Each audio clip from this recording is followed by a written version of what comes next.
Olá, bem-vindo ao meu canal In Process. Eu sou o Gutierrez, sou professor de inglês e na aula de hoje vamos entender a diferença entre os verbos regulares e irregulares no inglês.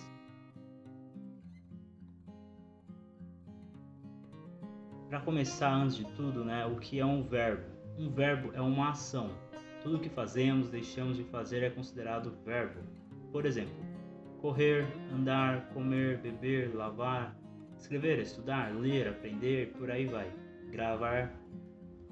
Tudo isso é considerado um verbo, tudo isso é considerado uma ação. Tudo que realizamos é um verbo.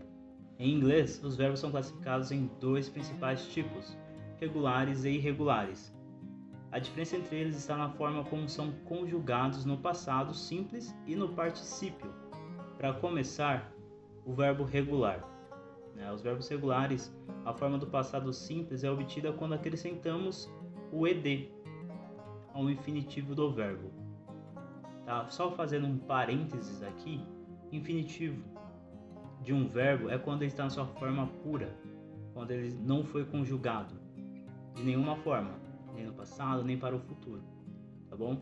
Quando ele tem, para o português, quando ele tem o ar no final, o er no final, o ir no final, tá bom? Como correr, andar, brincar. Esse final dele indica para nós que ele está no infinitivo. No inglês, identificamos um verbo no infinitivo quando ele está com o to na frente. To run, to eat, to play, ok? Então o to antes do verbo simboliza não, indica para você, mostra para você que ele está no infinitivo, ok? Está na sua pureza, não foi mexido. Um exemplo do verbo regular que recebe o ed no final é o verbo play. Por exemplo, ele fica played, ou seja, você adiciona o ed para ele. Um outro exemplo é o verbo to work, que é trabalhar.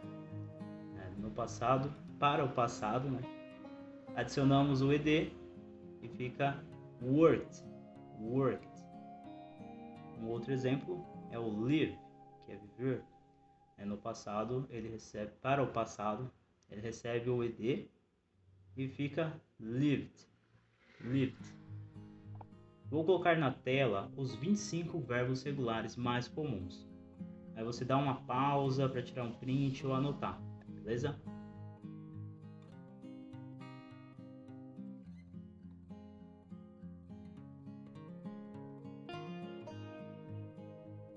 Agora falando sobre os verbos irregulares. Os verbos irregulares não seguem um padrão fixo ao formar o passado simples e o particípio. Cada verbo tem sua própria forma específica que precisa ser aprendida individualmente. Por exemplo, o verbo to go, que é ir, no passado simples, ele se torna went.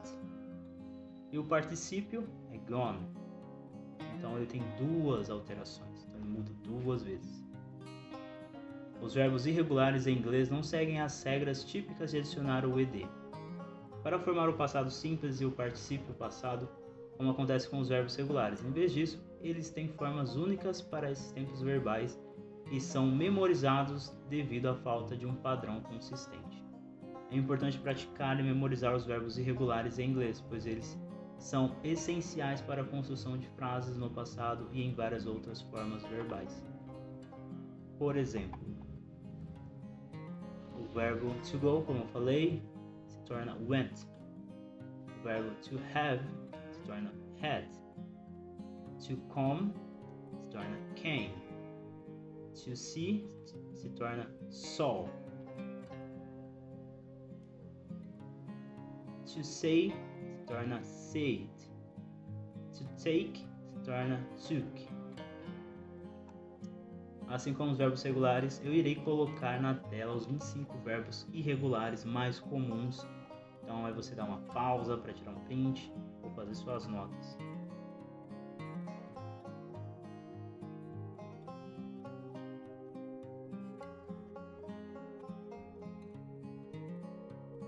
Então, só para recapitular, o verbo regular ele é o mais simples de ser trabalhado, porque ele apenas recebe o ed no final.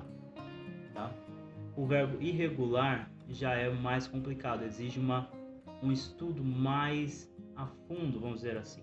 Você tem que memorizá-lo, você tem que aprender corretamente quando usá-lo, qual forma você vai usar, se é para o particípio ou se é para o passado simples.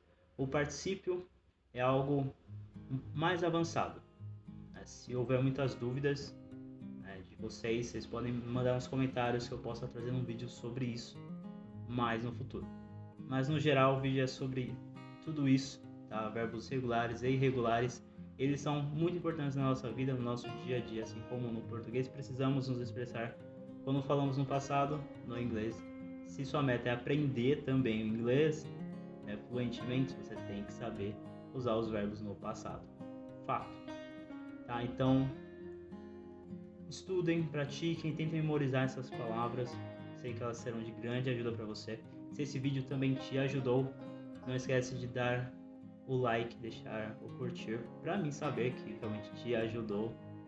E também não esquece de comentar se você tem alguma dúvida, precisa de alguma ajuda, para eu estar indo te ajudar a suprir essa sua necessidade.